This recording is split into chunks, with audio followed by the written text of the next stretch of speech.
You obviously don't know anything about intelligence work, lady. It's an XK Red 27 technique. My father was in the Secret Service, Mr. Manfred Ginsinger, and I know perfectly well that you don't keep the general public informed when you are debriefing KGB defectors in a safe house. Oh, you don't, huh? Not unless you're congenitally insane or irretrievably stupid, no. Hi, welcome to the Bench Movie Club. My name's Charlie. My name's Ben. And in this episode we're talking about A Fish Called Wanda from 1988, directed by Charles Crichton. He directed famously The Lavender Hill Mob, Hunted, He Who Rides a Tiger. I'm finding it hard to read things because of the eye patch. This was actually the last film he directed though. Okay. Yeah, he really wanted to come back for Fierce Creatures, which was made 9 years That's later. not that good, Fierce Creatures, though, from what I remember. No. It's nowhere near as good as this. But we will get to that, don't worry. Okay. But him and John Cleese wrote this. They started discussing it back in 83, where John Cleese wanted a man with a stutter divulging information. So he obviously envisioned that scene of how, as a sketch. And Charles Crichton wanted to see someone killed with a steamroller. Okay. So, and they worked from there and ended up making the film. It stars John Cleese from 40 Towers, Time Bandits, Clockwise, Holy Grail, and he's also starring with his Monty Python cohort Michael Palin, who was in Brazil, Jabberwocky, Three Men in a Boat, and Life of Brian. John Cleese was actually the second Monty Python to be nominated for an Oscar for Best Screenplay after Terry Gilliam for Brazil. Brazil, was that's that big film, isn't it? No. It's the one with the facelift. Yes. And it's got I didn't know Jonathan I Pryce. thought it was an American film. Well, yeah, but Terry Gilliam is American, isn't he? Oh, was he?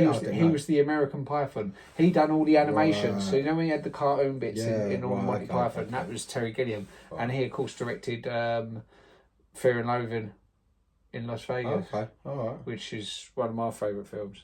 Okay. You got Jamie Lee Curtis from Halloween, True Lies, and Everything Everywhere All at Once. She won an Oscar for quite recently. And was it Trading Places that he's seeing that he wanted her for this? I imagine so, because that was the first time she really done comedy, wasn't it? I think that's what it is. I think he's seeing Trading Places, and I think that's why he wanted her in this film. All right. Kevin Kline, who won an Oscar for this, as Best Supporting Actor. Okay. He beat out Alec Guinness, Martin Landau, Dean Stockwell, and River Phoenix. He's brilliant in this. He is. I think this is his best role he ever done.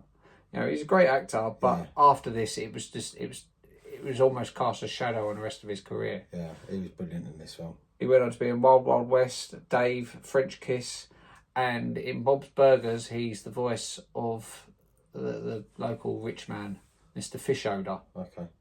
His name's Mr. Fishoder. It's almost like a reference to Fish Called Wanda. Right, okay. You've also got Patricia Hayes, who's the old woman with the dogs. She was in Neverending Story, Willow, Blue Ice, and she actually used her own dogs in this. Yeah.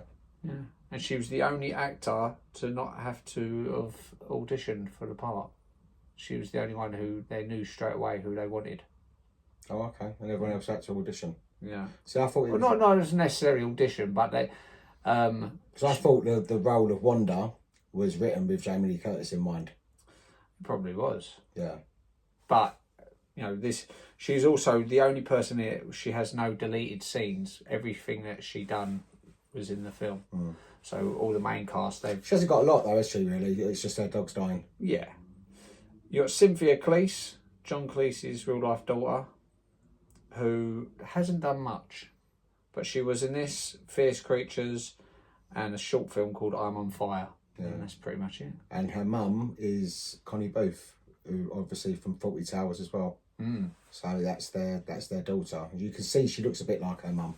And she's also, Connie Booth's also in Holy Grail, Monty Python and Holy Grail. Right. You got also a very small role by Stephen Fry, who went on to host QI. He was in Fry and Laurie, V for Vendetta, and played Oscar Wilde in Wild. This was one of his earliest things, wasn't it? I can't remember. Stephen Fry. Fry and Laurie? Yeah. You know who he is, don't you? He's in Blackadder 2. Yeah, I know that I'm trying to place his face. I'm thinking of Hugh Laurie. No, Stephen Fry. Do you remember, think to Blackadder 2, know the... Oh, is he the gay one, Stephen Fry? The one, yeah, and he's standing next to Queen Victoria all the way through Blackadder 2. Yes, sort of on her shoulder. yes. Yeah. He plays Oscar Wilde in the film with Jude Law. Yes. That's right, okay. I Yes. remember. I know what you mean. So the film is about a diamond heist where Jamie Lee Curtis's character is sort of playing people off against each other, and the guy George is arrested, and she's trying to use Otto to open the safe and to get the diamonds, and then when the diamonds ain't there, she's trying to find out where they are. She uses John Cleese, and also uses Michael Palin to a degree as well. But then over the course of trying to get hold of the diamonds, she kind of falls for John Cleese's character. You know, there's something about him that she finds charming. Not just that he can speak Russian, but she likes Italian in it. She obviously has something about foreign. I think every single character in this, every main character is fantastic. Yeah, it's so well cast, and they're all fantastic characters. Yeah, and it's just brilliant film. Oh, I love this. This is definitely up there as one of my favourite comedies. And watching it again the other day, it don't date, does it? No, it's like it is just as fresh as. And this is 88, 88. Yeah. 88. And what works so well about it as well, it's not just a funny film because it's genuinely funny, but it's also an interesting enough story. It's not too convoluted, but it's interesting enough that you're sort of, you're staying with everything that's happened. Yeah. And when they try to recreate this, which they pretty much try to do with Fierce Creatures, it just didn't work. Yeah, sometimes it's just that moment you make something fantastic, like Rocky Horror Picture Show. Yeah. And they tried to make brain damage? No, not brain damage. Was it shock treatment? Shock treatment, and it's no way near as good. Yeah, and although shock treatment obviously was missing Tim Curry, it was missing Susan Sarandon and Barry Bostwick. Yeah. This, however, with Fierce Creatures. Hold on. Which, for research for this, I sat through Fierce Creatures as well. You did actually watch that again? Because I'd seen it years ago, and I remember watching that as well. And it's got such a lot to live up to with this film. Yeah, and they tried this, obviously trying to recapture it, because even the poster, and it has them 4 characters. He's deliberately done them in the same pecking order, like their names. It was directed by Robert Young. Do you know what he directed? No. He directed a load of crap, but he also directed The Worst Witch. Oh, well, the film one? Yeah, the one we like. Written by John Cleese, Michael Palin, and it's based on a sketch by Michael Palin and Terry Jones. What, this film? No, Fierce Creatures. I'm briefly dipping into Fierce Creatures. And it's got the 4 main characters. It's also got Maria Aitken, who plays his wife in this. It's got Cynthia Cleese. It's in fact it's got 20 cast and crew members from Fish Called Wanda. It's a shame because it's fantastic. It's a fantastic ensemble. You know that they work so well together. It's just the storyline wasn't as strong. What is it? Is it about a zoo? Yeah, it's about this zoo which is purchased, and to get revenue up, all the creatures have to be classed as fierce creatures, so they're pretending that the creatures are dangerous when they're not. It's also got Ronnie Corbett, Robert Lindsay, and Jim Brannon from EastEnders. But it just shows that like this film really is like lightning in a bottle. It really kept everything was right at the right time. John Cleese was really funny with his writing in this. Whereas with Fierce Creatures, some of the jokes that were going in it, I thought, that's like an old 40 Towers joke, or that's like an old Monty Python joke. It's like he on paper, he probably thought this is going to be brilliant. This is going to be as big as Fish Called Wanda. Whereas in the end, it was made for 25 million and it only grossed 40 million. Oh, So okay. they knew it just did not do as well No. as this. And all their characters aren't as likable. No. You know, they try to change. They give them different characters, but it's just like, it's fine. It's not the worst film ever, but it's just it's always going to be in this no way shadow. near. It's no way near this film. Yeah. How can you be talking with that chip up your nose? I can't breathe up that nostril anyway. Oh, so that's why I picked that one. Because stuff that look all the time. Then if I had this one up, I'd be walk around like this. Yeah. Yeah. People feel sorry for me. Yeah. And have a stutter. Yeah, I like all the characters in this as well, and I think they work so well. It's good that, you know, see, like here where you got the 4 characters, they've all got equal playing time. They've all got their own things going on. Whether it's Michael Palin trying to kill the old woman, but accidentally killing the dogs, which they're all fleshed out characters. They're all they're all likable. They're all fun, and they all got their purpose in the film. You know, there's like it's a fantastic cast. I love it. Absolutely love this film. Yeah. I thought it was in the 90s for some reason. I didn't realise it was in the 80s. Really? I always thought it was back like 92, 93. I always put it as a 90s sort of film. No, see, I always knew this as an 80s one because I see this as a precursor for those of the Richard Curtis type comedies that would come up. Oh, yeah. You think like Four Weddings and a Funeral. That's why I probably Notting thought Hill. it was 90s because it's got a feel of like one of them sort of films. Yeah.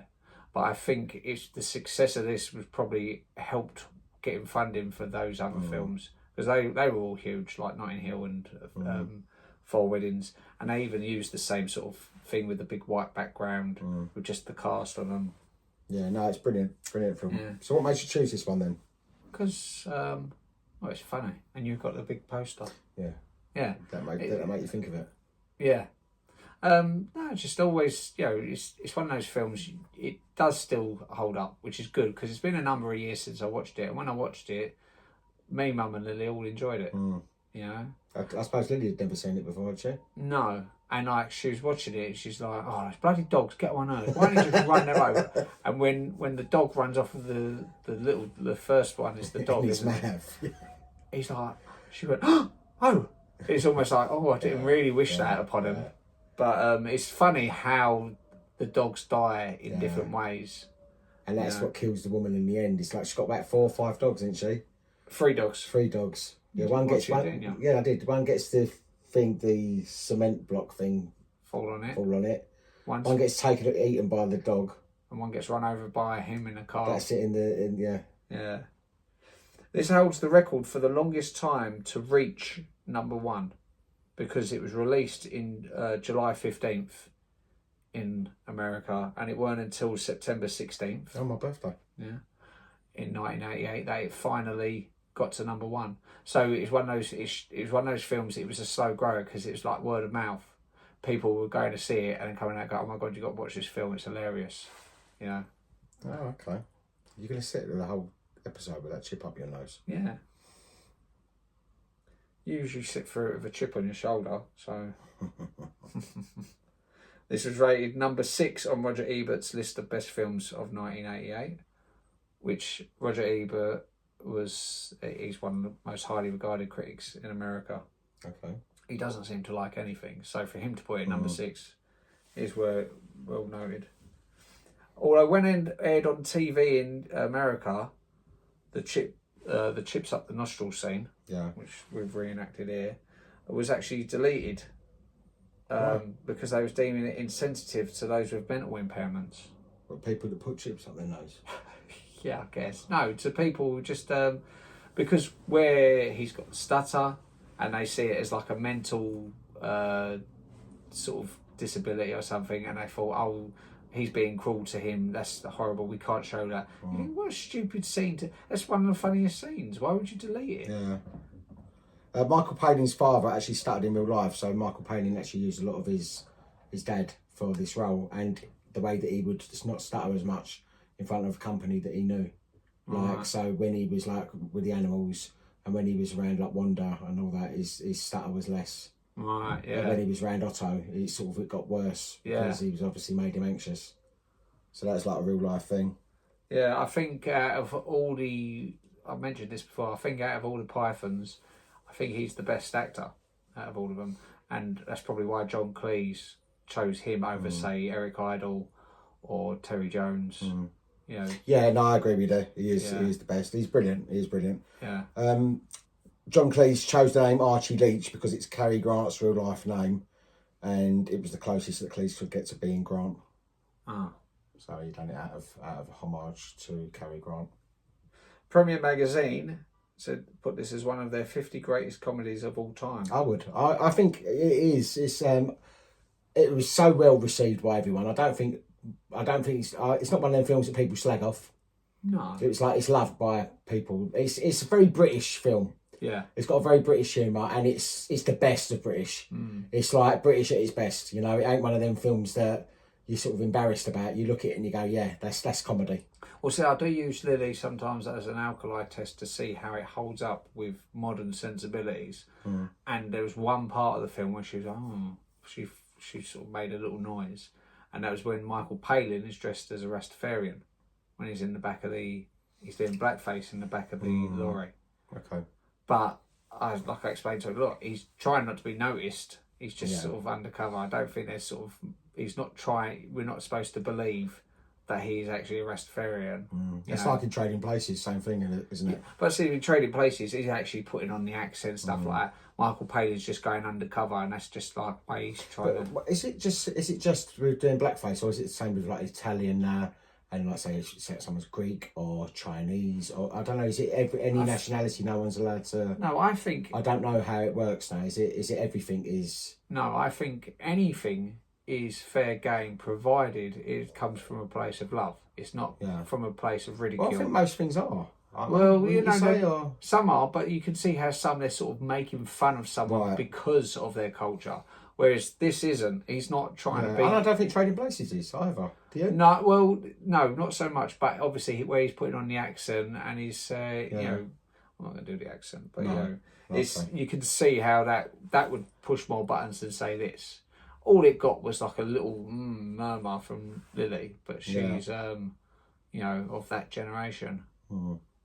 Jamie Lee Curtis was listed as Jamie Lee Schwartz on all the call sheets because John Cleese found it amusing that her father, Tony Curtis, his real name is Bernard Schwartz. Oh. So that was a little in-joke. And did she like him doing that? Probably not, but she seems pretty easygoing. Yeah, she seems quite laid back, and also I think they had so much fun making this film. Yeah, like they all seem to be like talk about it really fondly. Yeah, they all had fun making it, and you could see they all got on really well. Obviously, because they worked together later on, 8 years later on Fierce Creatures. Yeah, if it had been that bad, they wouldn't have worked together again. Although you can only assume about Michael Palin because for all the promotion, he had little to do with the promotion for the film. Why? Because at the time he'd embarked on his globe-trotting escapades for around the world in 80 days. That's not nothing to do with this film. No, not at all. It just so happened that because the film came, he was about for the premiere. Yeah, he's done lots of them sort of round the world trip things, didn't he? Yeah, he was right into that. Yeah. But he was about for the premiere, and then it was like the film. If they all thought, oh, okay, well that's how the world of film's going to do. The film then grew and grew and grew, and it got massive. By the time they were sort of going on all TV shows, John Cleese, Jamie Lee Curtis and Kevin Kline were going on TV shows talking about the film. Michael Palin at that point was recording his documentary. Well, they probably filmed it a year before, hadn't they? They probably filmed it like a year before by the time it all came out. Yeah, of course. So they had other stuff. Maybe didn't realise it was going to be as big as it was. It was actually, this was one of two movies in 1988 in which the villain is killed or run over by a steamroller. Do you know what the other film was? Go and have a think.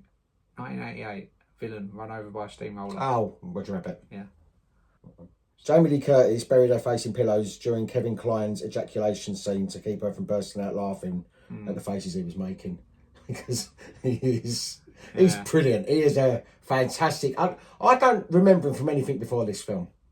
And I don't know anything that he has come anywhere close to after this film. He's a fantastic actor, but this, I think, showed his many talents all in one go. Yeah, no, in this, every scene he sort of knocked out the park. His face expressions. Yeah, I don't think you could begrudge him the Oscar for this. Oh, definitely not. Often they do give supporting actor roles to comedies. You know, like famously Whoopi Goldberg in Ghost. You know, Judi Dench, I guess, in Shakespeare in Love, which was like all of that 2 minutes she was on the screen.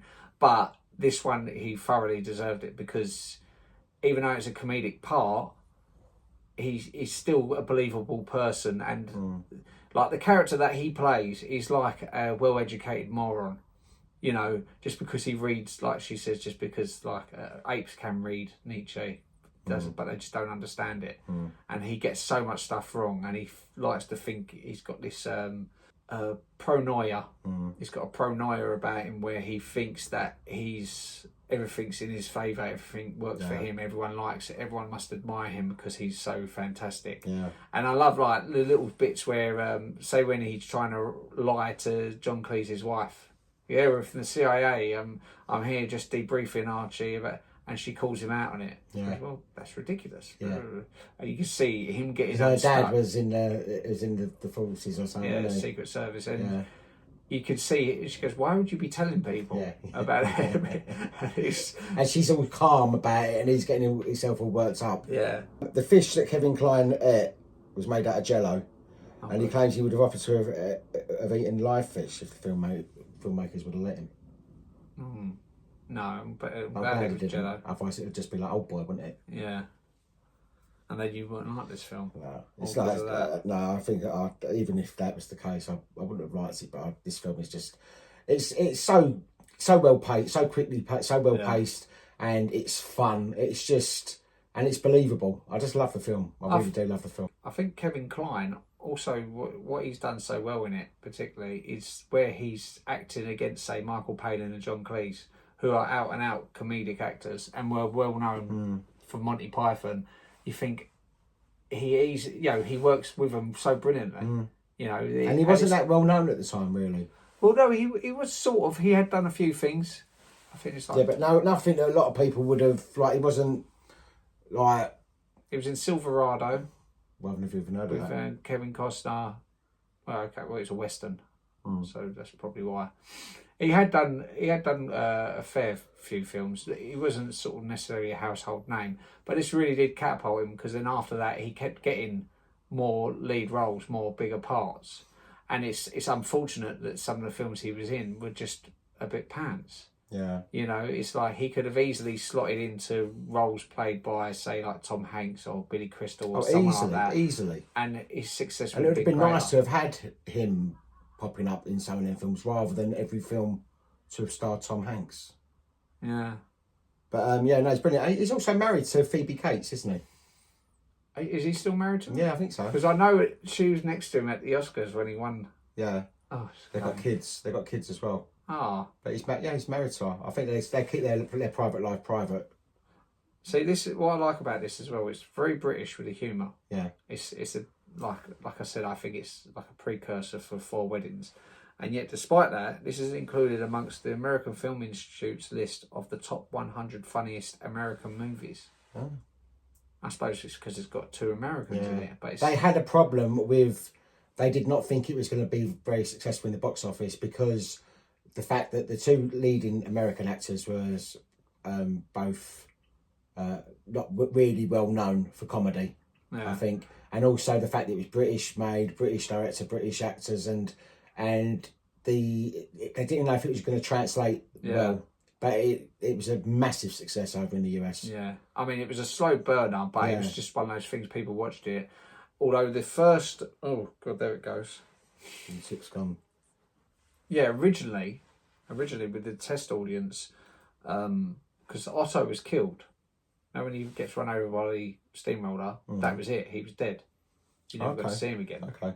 But the US test audience liked him so much that they ended up having that little bit. They filmed that much later, like a year later, with him at the window with all the cement on his face and the airplane. Yeah, I like that ending. I don't like the fact that he gets killed in it. I like, as annoying as he is, he doesn't deserve to get killed. Yeah, But this is the thing, like, they will listen to test audiences for better or worse anyway. Yeah. And they get away. I like the ending as well. I mean, obviously spoilers. They get away with it, and they run off and they're happy ever after type of thing. Yeah. You know? Jamie Lee Curtis and Archie Leach. Yeah, it's quite an intelligent comedy, really. You know, there's enough intelligence in there that you can watch it and you don't feel like you're being spoken down to, because so much. It's like the problem with the sequel, Fierce Creatures, which John Cleese said isn't a sequel, it's an equal. It's not equal. No. The problem with that is loads of the humour is really sort of dumbed down, and it's really sort of like talking down to the audience. And it's just a hard act to follow. It's just going for like easy shots, you know. You think, oh, it's really sort of poor comedy, like people a bit too slapstick. Whereas this one, it's nice how the little layers, the little trails are put there, and how all the characters intertwine in one way or another. They all get scenes together. Yeah. You know, and of course it's got some lovely locations as well. It's got like that flat near Butler's Wharf, which Mum always goes, oh, that's where I want to live. The flat where he's staying. Oh, she always wanted to live in Butler's Wharf, didn't she? And he ends up hanging him outside the window. Is that real people? I think that's... Yeah, I think it was, because they actually didn't know what was going on. Yeah. I think people was actually thinking that someone is being chucked out of a window, but they obviously must have seen the camera there as well. But yeah, you know what people are like. The dog's death scenes were originally filmed with entrails from a butcher's scattered all around the dead dog, so it looked a lot more gruesome. What's that? Yeah. Really? Yeah, but preview audiences reacted strongly, so they reshot it with fake straw dogs, so it was more comedic, like flattened dog. Right, okay. The reason John Cleese used small dogs is because he considered them not proper dogs, as opposed to, say, Labradors or something like that. And also they're more comical.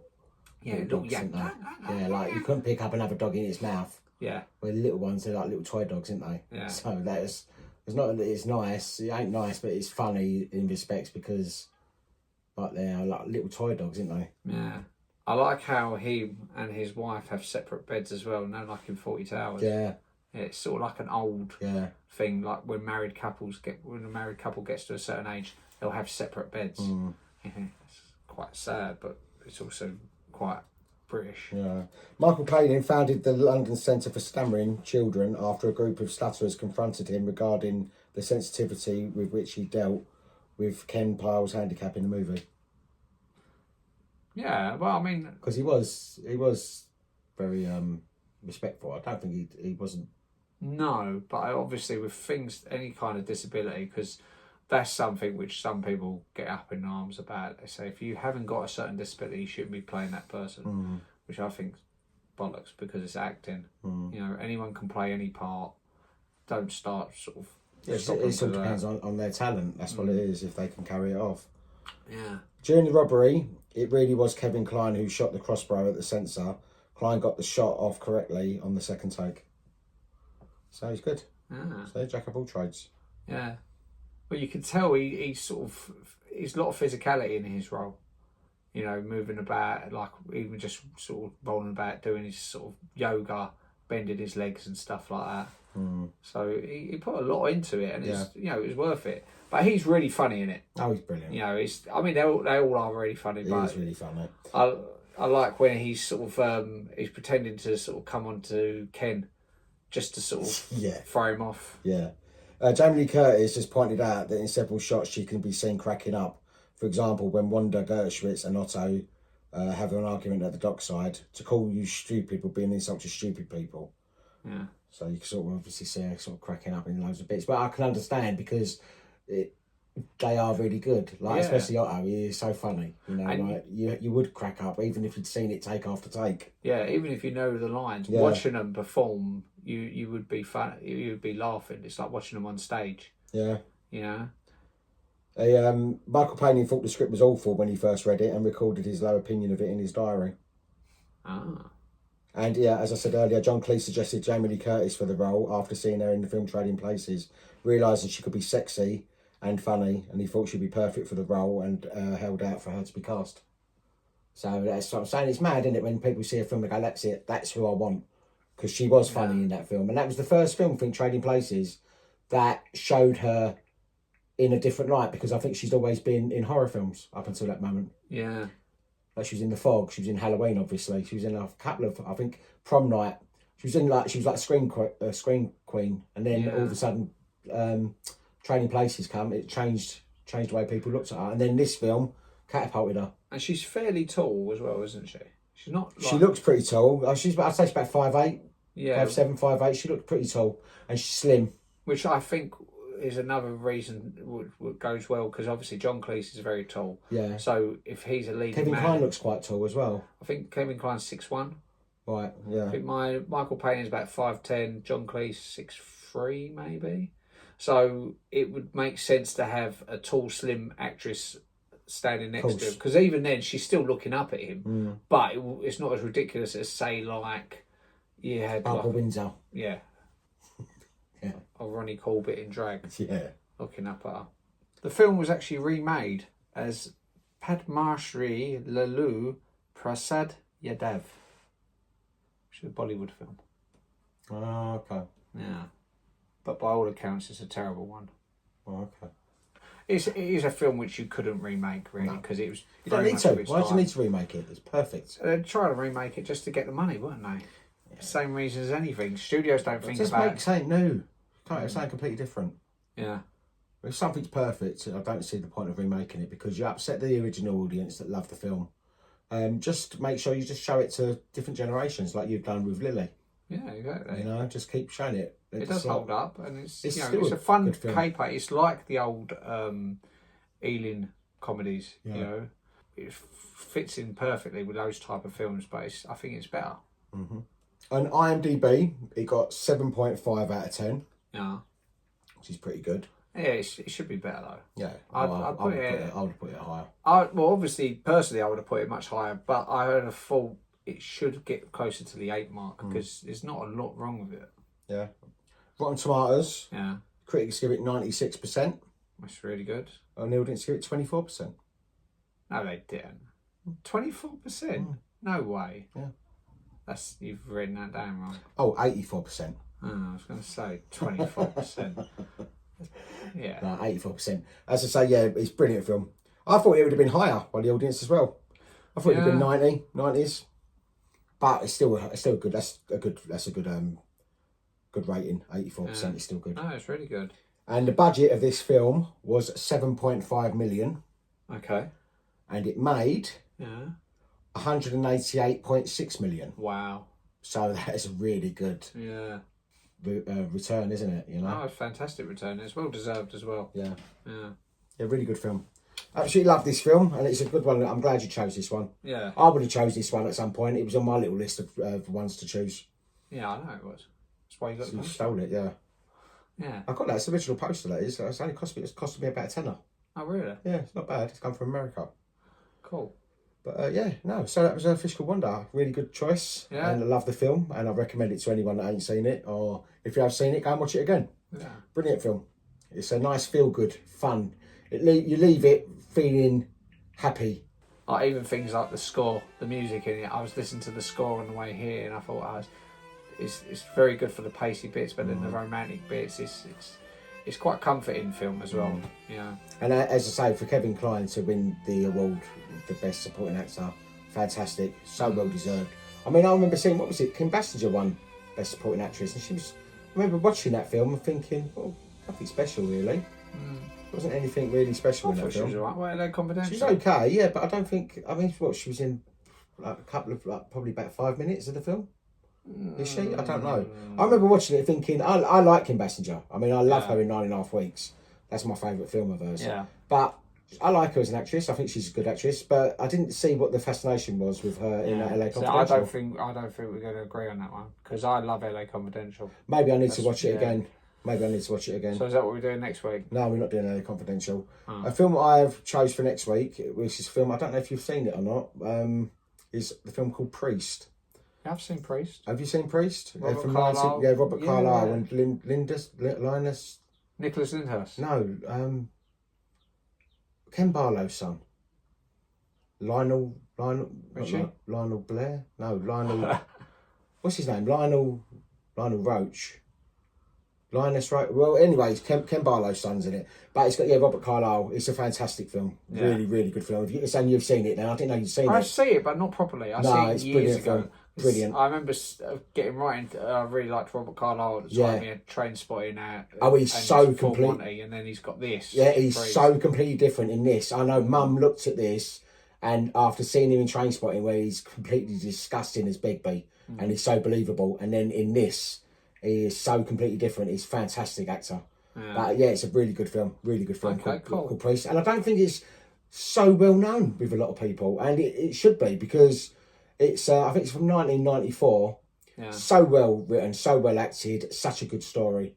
Yeah. And so that's what we're going to be doing next week. It's the film Priest. Okay, so if you could please subscribe and like and give us a 5-star review or whatever, 4-star, whatever, anything. Yeah, just basically just get people to see us, really. And I hope you enjoyed this, and we hope to catch up with you next week. And just share it. Just keep sharing. Share. All right. Thank you very much. Have a lovely evening, day, whatever. Bye-bye. Bye-bye. Bye-bye.